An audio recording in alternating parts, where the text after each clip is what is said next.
right, I've got 7 o'clock, so let's get underway. This is the continued Sherborn Zoning Board of Appeal proceedings on the joint 40B application of 31 Hunting Lane and 41 North Main Street. The public hearing was closed last time. The board is now in deliberations.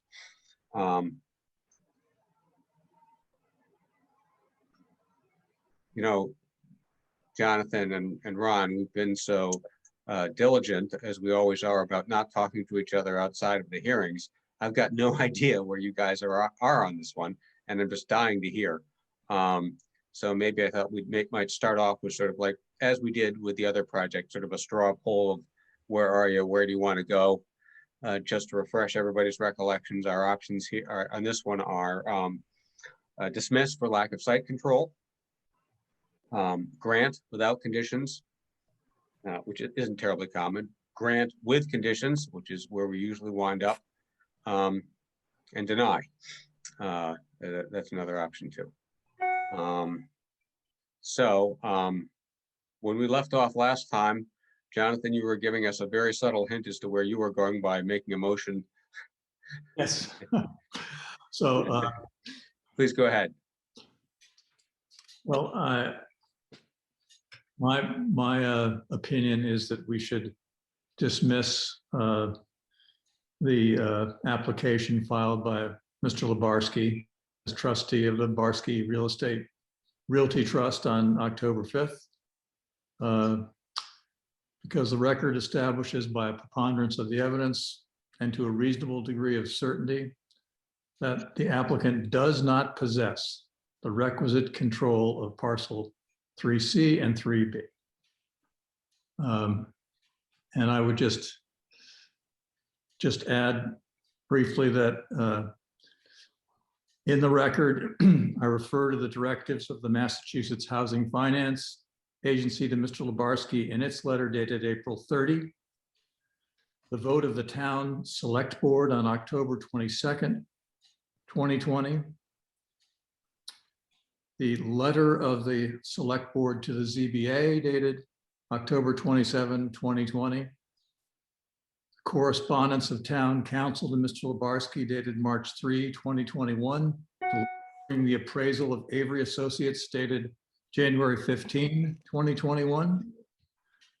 The decision of Land Court Justice Howard Speicher dated April 13, 2021 in the case of Igor Lebarski as trustee versus the town of Sherborn. The vote at town meeting on May 15, 2021 to approve Article 15 by a margin of 327 to 9. The inherent authority of the ZBA to determine whether the applicant has sufficient ownership rights to proceed with the project is recognized in the case of Brady versus the City Council of Gloucester. The numerous submissions of the abutters and interested citizens and all else of possible relevance in the record. So that's right. My feeling, Mr. Chairman. All right. Well, that's extremely detailed articulation. Ron, what have you got to follow that? Sort of a ditto to the site control issue that Jonathan raised. But also, I have some concerns about the impact on the water in the town center. The issues that have been raised by various commissions during the course of our review. The other issue I have is the access, the traffic access to the site on Powderhouse Lane. I think that's an inadequate solution to the problem of getting vehicles in and out of this development. So I just have some serious concerns about this project. Those three items are my major issues. Okay, Fair enough, fair enough. And for those who are joining late, this is just sort of our straw poll. We're just sort of coming up with initial impressions. We will later beat each other about the head and shoulders in the metaphorical sense and try to come up with some form of joint decision, or we can resolve it by voting somebody off the island, so to speak. I've spent a lot of time thinking about this and going through the file in terms of my own views. I think the history here is important. I've been in town 35 years, something like that. And traffic in downtown and water in downtown have been issues the entire time I've been here. And probably people with longer tenure in town know that it's gone well back before the middle 80s. The lack of water and sewer in downtown has been a major gating factor on all of the businesses there and all of the plans to reorganize or do anything in the downtown area, including the portion of the downtown area that touched this site. And likewise, the traffic problems, 16 and 27 were laid out in horse and buggy days and joined in horse and buggy days. And the fact that those two state highways overlap in the middle of downtown is nobody's fault, but in the automobile age, it's a very difficult situation and has been for a long time. And if you add to that the fact that there are historic properties tight on the road, right where Powder House Lane comes in, there really is not room to historically do much. And the town has been looking at that for forever, but there's nowhere to put in an extra lane or the usual fixes. So the Barsky Trust, and I'll just refer to that as the entity because that owns all the parcels here, or all the important parcels here, bought these parcels in 2016. They bought what we think of as 31 Hunting Lane site from the family named the Manns in 2016, and that included and was expressly subject to the town's right of first offer under 61B. And they bought from Ken Fitzpatrick the parcel we know as 41 North Main Street. And so when the developer came to this board in late 2020, it was not their first look at developing this site. There were a number of projects. I think one of them was called Sherborn Square. And there were iterations under which water was going to be brought in from Natick, or the developer wanted a downtown water district created using the aquifer that's up behind where Jeannie lives, closer to the ball fields, because of the known water problem in this area. So again, this was all known. It seems to me, where I come out is I think we have to take the rare step of turning this project down outright. And I think there are two reasons for that. I respectfully disagree with you two guys on site control. We can sort of duke that out. I would say they have enough site control to be in front of us legitimately. Jonathan, to use your litigation, I think they have standing to be here, even if they do not have the better end of the stick at the end of the day in the fight Mr. Terry is having with Mr. Alpin and those people. But our board has nothing to do with that fight other than the fact that we know it's there, and we'll leave that to the judge. But I think as to the water, look at the project eligibility letter. On page 3, it very specifically directed the applicant to respond to reasonable requests for mitigation on water adequacy and to demonstrate the data on it. And in the project eligibility letter, the applicant didn't even mention to Mass Housing that, by the way, all the water was coming from the one parcel they'd lose if the town exercised its rights. So when we asked the developer, what did they have for us on water? They had a presentation by On-Site Engineering on March 24th. And it essentially said, Well, we drilled these two wells to 800 plus feet, just about the limit of drilling.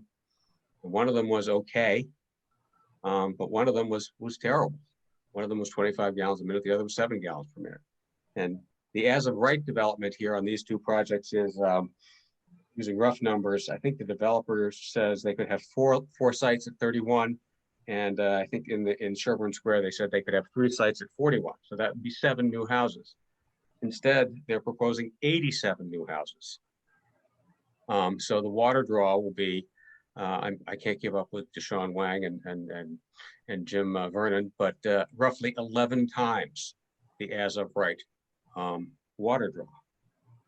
And what we keep being told by the good people at onsite and the applicant is, don't worry, you can trust the state process. And sometimes we're being told, wait, you have no jurisdiction here. And I disagree with that. We don't have any jurisdiction over the state process, but we sure as hell have jurisdiction over our local boards. And we sit in their shoes. And the request for waivers ask us to waive a great many requirements of the Board of Health and the CONSCOM and others with respect to wells and waters. So I think we do have jurisdiction over the subject matter. The applicant chose not to give us any water records or any professional information that we could peer review. That did a good job of cutting us off from peer reviewing the water records or the water availability, but it did leave us with very little to go on from the applicant's side.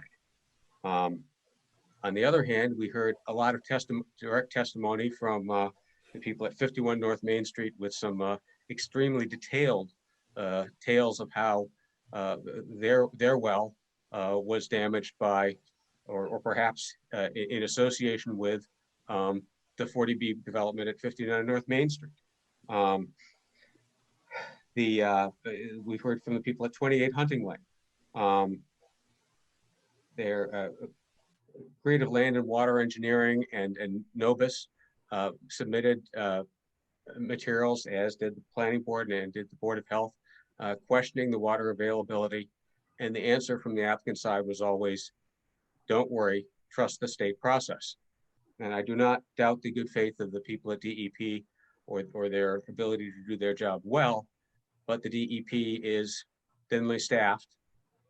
They may not have an appreciation for the difficulties of the groundwater situation in this part of Sherborn. And I am personally loath to just close our eyes and trust the DEP. I think our job under 40B is to not close our eyes and just trust the DEP. I think our job is to make our own decision if there is substantial evidence. And it seems, I want to talk about it more with you guys, but I think there is substantial evidence that there is simply not enough water here. And unlike a new school or a new road, as the Board of Health pointed out to us, we can't build more water. If it's not there, it's not there. The final very telling point for me on the water issue was the fact that the applicant worked so hard to stop us from finding out anything about it. They were invited several times to allow butter experts on the site to check for water, to allow a town hired expert site on the water to check out the water, or to extend the time so they could provide us more information on water. And they declined to do all of that. And we expressly told them that we would, I at least told them that I at least would weigh that failure to provide evidence as evidence that they knew what they were not telling us, which is there may not be any water there at all, or nearly enough. And so coupled with the sort of flagrant disregard for the obligations of the project eligibility letter, subject to hearing from you guys, you're smart, I'm here to listen to you. I think there is enough evidence of lack of water to give this a straight turn down. I'm also of the view that on an independent ground, which is access, this project is fatally wounded. Jeannie, can I share my screen? Yeah. We're going to try to. So, okay. Can everybody see that? I hope. Yep. So this is and the access issue only pertains to 41 North Main Street. It does not pertain to 31 Hunting. we're told throughout the process that, well, the traffic has to go out on Powder House Lane. That's the only place it can go. That's where we've designed it. And the applicant really can't possibly put the traffic out on North Main Street because there was never a good explanation for that. And yet, Barsky Realty Trust, if you can see sort of in the faint yellow here, they own this entire box, 5.9 acres. They own it today. Parcel has never been divided. They're asking us to help them divide it. And what they want to do is take 80, 83, 87% of the land with all of the 60 new buildings on it. Maybe there are a couple units over here, but effectively all of them, and effectively all the parking. And instead of sending it out through the existing driveway, an existing curb cut onto the North Main Street that's right there and serves the property right now, they want to magically shift it over through parcel 43 and have it all come out on Powder House Lane. I do not think that is an entitlement. I don't think they're entitled to just cut off their own access and then turn to us and say, gosh, Powder House Lane is kind of small, but we don't have to improve a public way. I think we do have the right under the regulations to make them make improvements on their own land. And this is their own land. The existing driveway is part of their site. They pretend it's not, but it is today. As a matter of real estate record, it is owned by the developer. And I think that's important. I do not think we are required to help them create a dangerous situation. They were directed in the project eligibility letter to show safe access. They did not do so. In the course of the project, they were required to get the blessing of the fire department. They did not. Instead, they got a very strong letter back from the fire department and from the CMD on the 27th of May, showing how unsafe this was and how the fire trucks couldn't make the corner. And again, it's telling to me that the developer created this problem for themselves and was completely unwilling to contribute to the solution. The only thing I heard the applicant's team say was, well, if we're going to use the existing driveway, that will be expensive because it comes out at a state highway intersection. And we're willing to make some contribution to that. But I don't know who else the contribution comes from. This driveway doesn't go anywhere else. It doesn't go to the town's property. It doesn't go to the inn's property. It only goes to the applicant's property. And it seems to me the argument that the rest of us should fund intersection improvements for the applicant's project is not appropriate and makes sort of a mockery of 40B. I don't think 40B is a developer funding mechanism for avoiding the state permits. So in summary, I think again, as with the water issue, the fact that the developer wanted to short circuit the process, didn't want to have any more information come in, didn't want to make any proposals as to how they were going to use their driveway or alleviate the traffic problem, is to me telling. And so my bottom line is that actions, as we all know, speak louder than words. Here, the actions of the developer are effectively asking for a turn down. And I think we may have to give it to them. That's my initial position. So, having thrown all that out on the table, there's no pending motion. We're in discussion. What do you think? What are your feelings? Your feelings are important to me. Well, Rick, I hadn't really finished with all of my views on this project. I have to say I agree with you completely on the 2 points you've made about water and access, and with what Ron said on that. I feel very, very strongly that they've not made a demonstration that there's an adequacy of water to the projects without having a detrimental impact on the surrounding areas. And you mentioned 51 North Main and 59 North Main. I remember what we went through approving 59 North Main. The developer did a lot of testing on neighboring properties and was a very thorough analysis of the potential impact. And we have nothing in the record provided by the developer to give us any sense that that there's going to be sufficient water for all these new houses and sufficient water for the surrounding houses.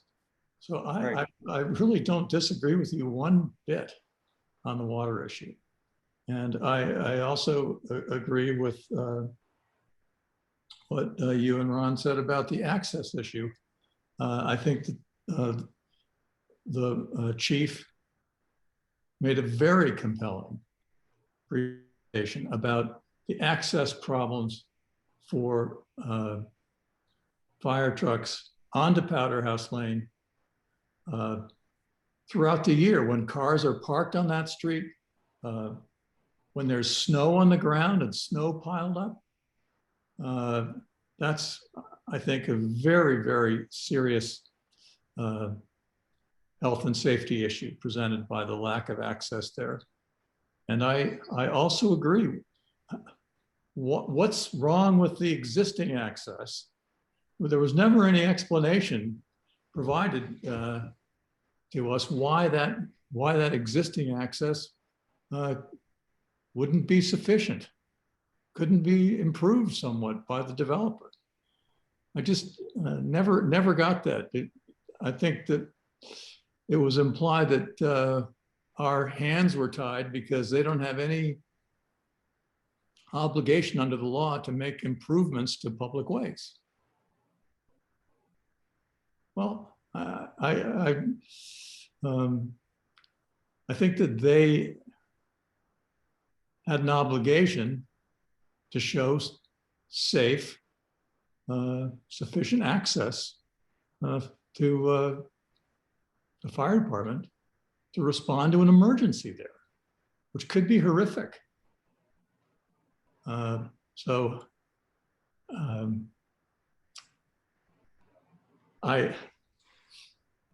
Obviously I do believe and disagree with you on the subject of site control. I think that the record is really quite persuasive that they do not have a preponderance of the evidence, whatever standard you're going to apply. It's not just a question of whether they have standing to appear before us, Rick. I don't think that that's the issue.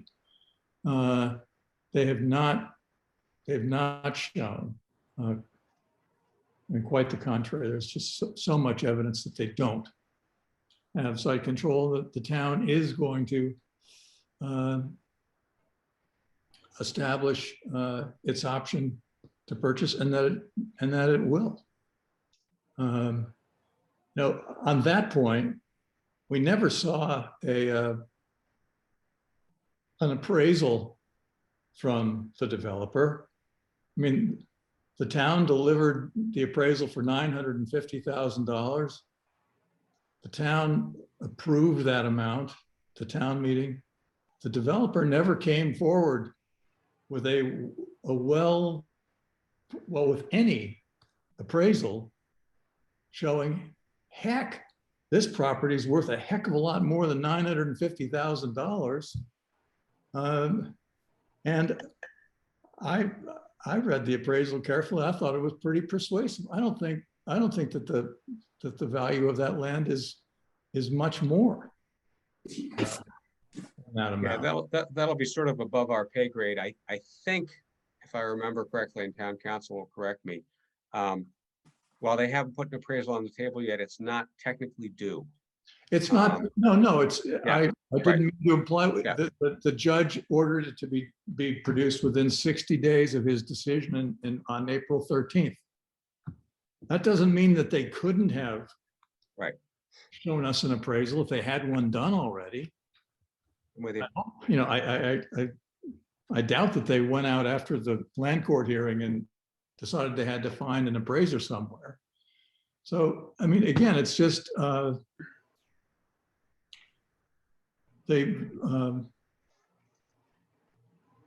they could have provided evidence on that one issue, which they chose not to.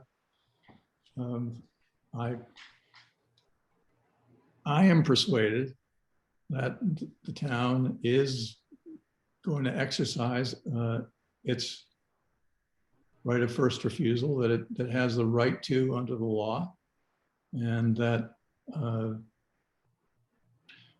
But on the other hand, so long as you and Ron are willing to outright dismiss this application on the grounds you just stated, I'm with you 100%. Okay. Let me just, I don't think you and I are terribly far apart on the site control issue.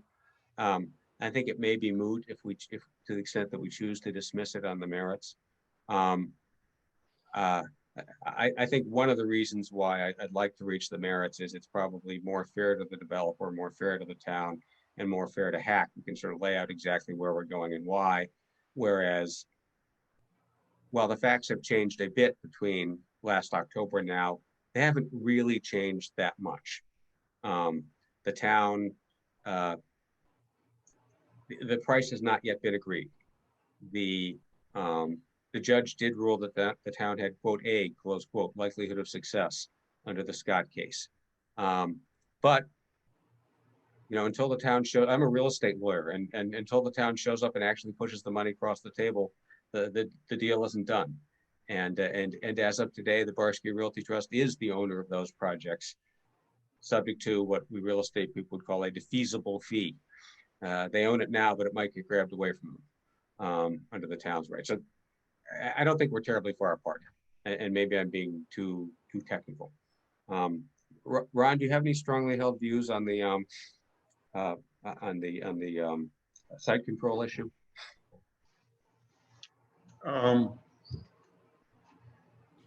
Well, you know, if the town were able to purchase the property, then clearly the project can't go forward. Absolutely. I mean, even the applicant team agrees on that. If we jumped in a time machine to this fall and we saw the town getting a deed and pushing some money across the table, everyone would say, that's game over for this version of this project. There's no site to put the wells. There's no site across which to pump the sewage. Even if water magically appeared at these apartment buildings, it's just a start from scratch.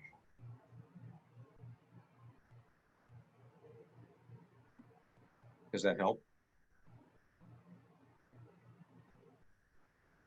Or maybe we're all sort of in the same place. Jonathan, one of the reasons I wanted to reach the merits was, you'll have a better sense of the procedural process than I do. I think if we decide now that it's a lack of site control, it goes up to HAC, and I think they can make their own decision, and we won't have findings in the record on the substantive issues. And I do want to, if we're going to make a substantive turn down, which I really don't want to, but I don't think we have any choice here, I think we ought to document that well, because it probably won't be popular up at HAC. Well, as I said, hearing where you and Ron are on the water and access issues, I'm in complete concurrence with those views. And since the three of us agree on that, I think it is best to just outright turn it down. I think it's a clear statement to the Housing Finance Agency. It's a clearer statement to the developer and to the town why we think that this project really does fail.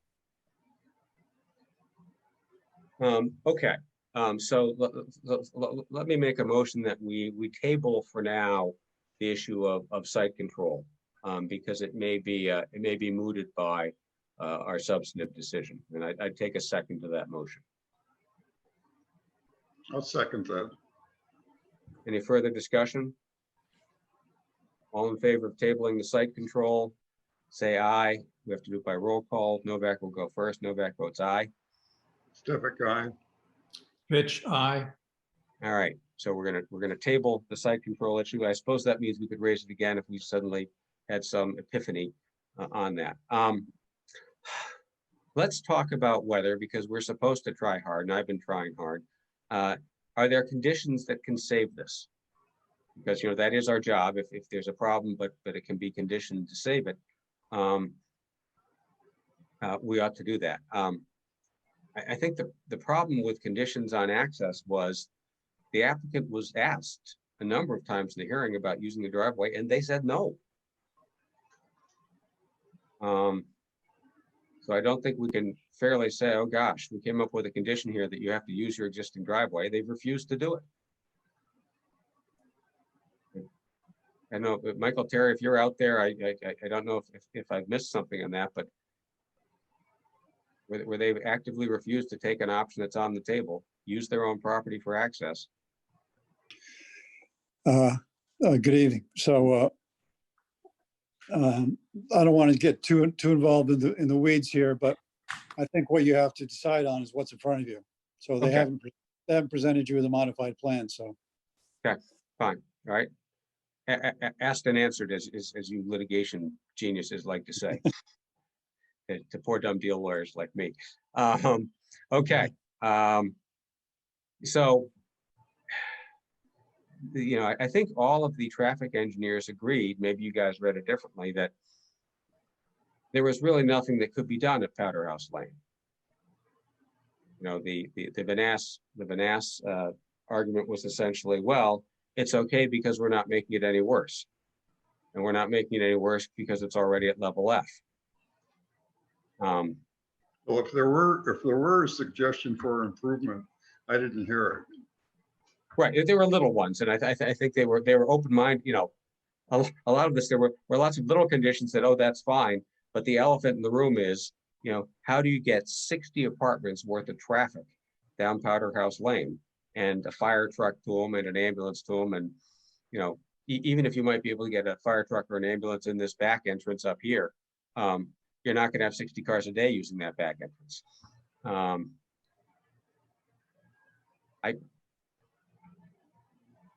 I don't see a condition that fixes this. Ron, you're a designer. You're smart. You must have some good idea. Well, when Sean presented the access where it is now at the traffic light, it was so clear to me that that was a superior solution to the problem that I couldn't understand why we didn't move in that direction. I mean, Powder House Lane is like a secondary access to a project of this size. So,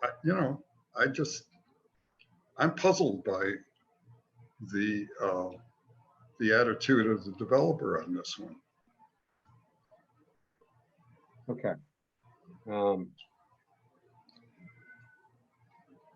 Jonathan, did you see anything? I'm not trying to be facetious because I didn't see anything, but I'm, you know, you're smart guys. You pay attention to things. You pick up things I miss. That's why we're all here. No, I agree with what Ron just said and what you said earlier. I was very impressed by what the chief said about the inadequacies of Powder House. And I was also very impressed by the fact that an alternative was not offered to us. And it seemed like the existing driveway was the logical place to enter that site safely. Right. I think I do want to clarify at this point, because I think some of our commentary may have wandered a little bit off the actual standard.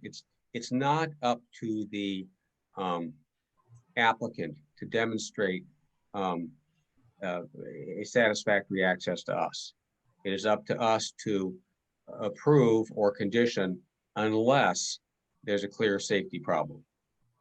And so it's not that the developer hasn't met a threshold burden of showing this level of safety. I think the problem is that the fire chief, the police, and the CMD, and the police, and others, the planning board. I'm trying to think of who else wrote letters saying that fire, police, planning board, CMD, they all said it's dangerous not to use the existing driveway. That's our evidence of danger. And I went back through the Vanessa materials and I didn't see anything that said this is safe. Well, for me, safety is part of the issue.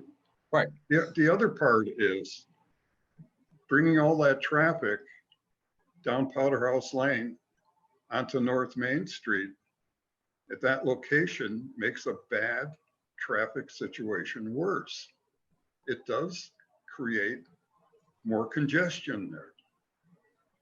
And it's very difficult coming out of Powderhouse Lane, making a left turn, especially, you know, at certain times of day when the traffic is heavy.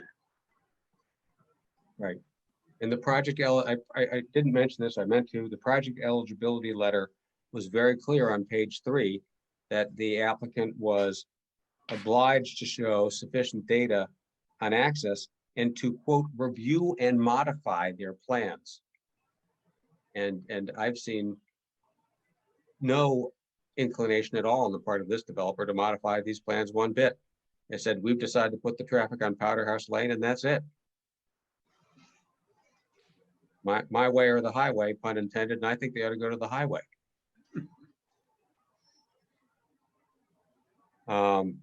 Okay.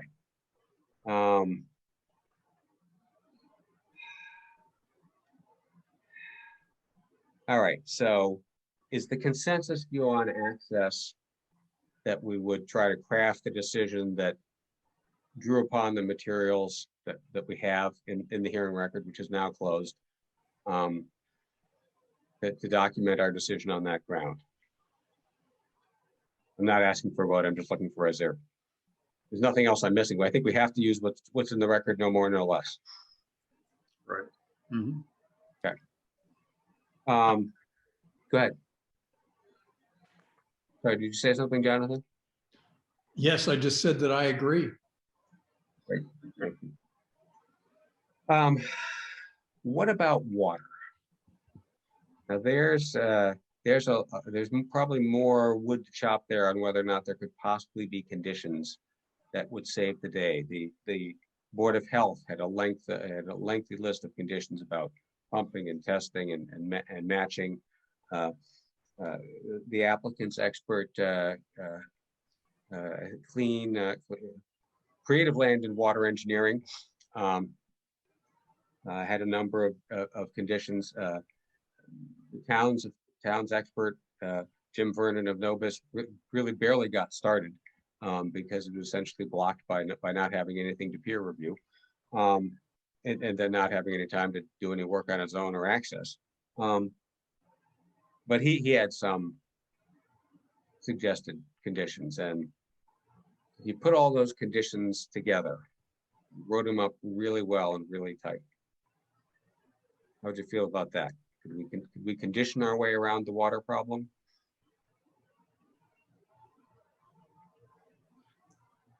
Well, I didn't read those so much as conditions, Rick, but as a plan.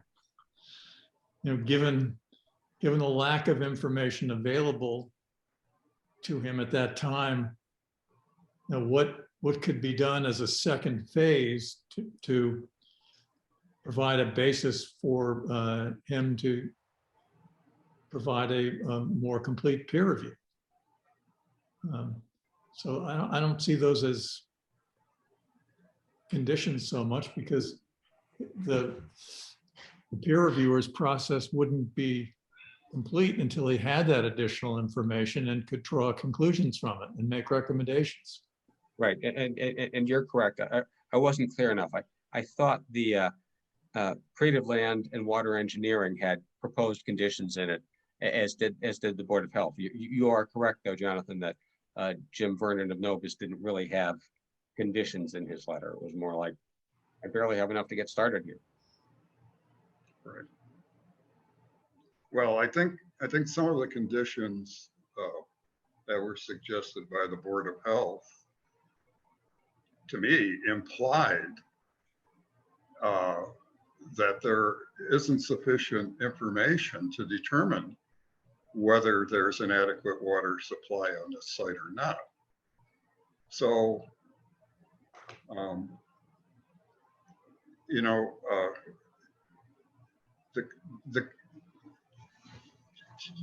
to have a condition that would, you know, assure that the design would be designed adequately may not be possible if the testing will prove that there is inadequate water for the project. Right. And what sort of, you know, again, our standard is not that the applicant has a standard to show there's enough water, but that we have some obligation to approve unless there is a, Michael Perry and the applicant's counsel will call me out if I get the STOW standard right. But unless there's clear evidence of a material risk to the public health, and not having adequate water supplies are a clear risk to the public health, at least in my view. And certainly the evidence that we got from 51 and 28 and the other abutters is clear evidence of that. And I found it particularly compelling when the applicant would put absolutely nothing in the other end of the scales. You know, in the criminal world, if you don't say something, it can't be held against you. This is not a criminal context, and the fact that they had nothing to say on the water, I think it can be held against them. It's not necessarily an implied admission, but it doesn't look good at all. That was my take. No, they were invited to come forward with evidence to address those concerns. They chose not to, and it's perfectly fair and reasonable that we would draw a negative inference from that. That was the word. That's what I was saying. Negative inference. Thank you. Knew we had a litigator around here for a good reason.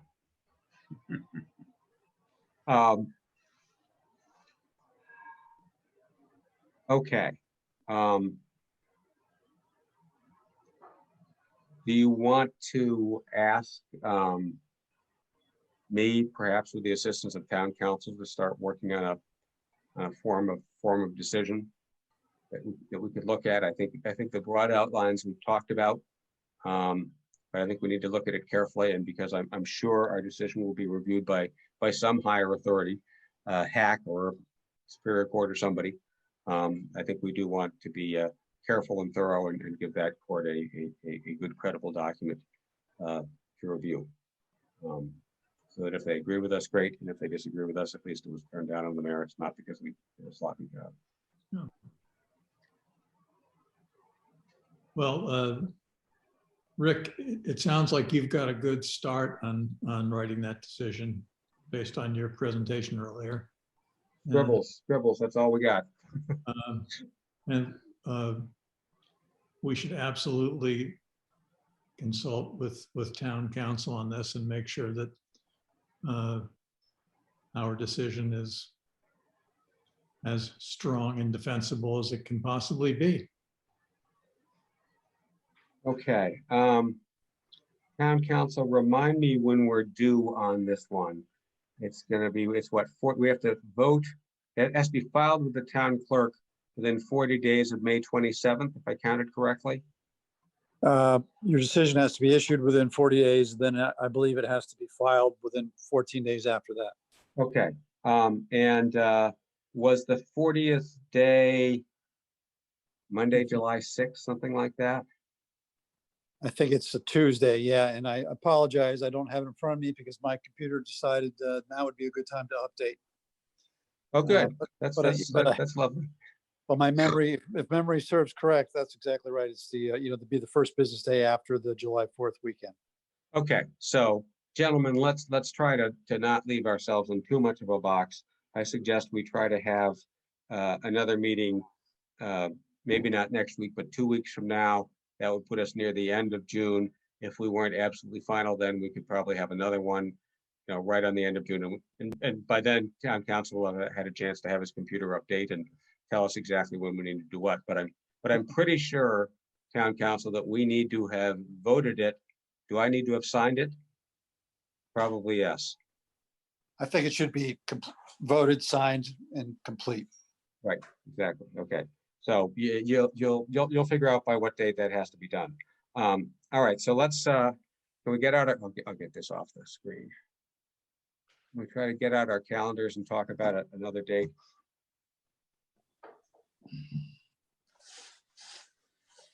9 and 14 or 23.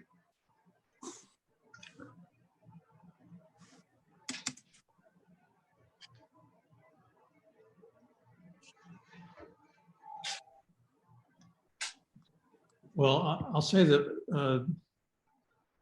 I'm not going to be available beginning 29th through the 6th of July for a meeting anyway. So we need to get done before then. Yeah, so how about week of the 21st? Yeah. What about the night of the 22nd? That's a Tuesday. Does that work? That Okay gives with us a me. little wiggle room between then and the 29th. Yeah, Yeah, that's fine. All right. June 22, 7 p.m. Next working session. All right, so I would move that we continue tonight's deliberations until June 22, 7 p.m. I will try to come back to you at that time with a draft form of decision. If you find any things that ought to be in that decision, well, let's see. Let's stay safe here, town council. We don't want to have deliberations outside of the meeting. Should they send things to Jeannie or just hold them till the next meeting, probably, right? right.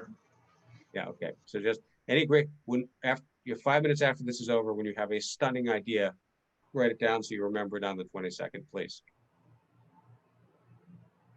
Okay.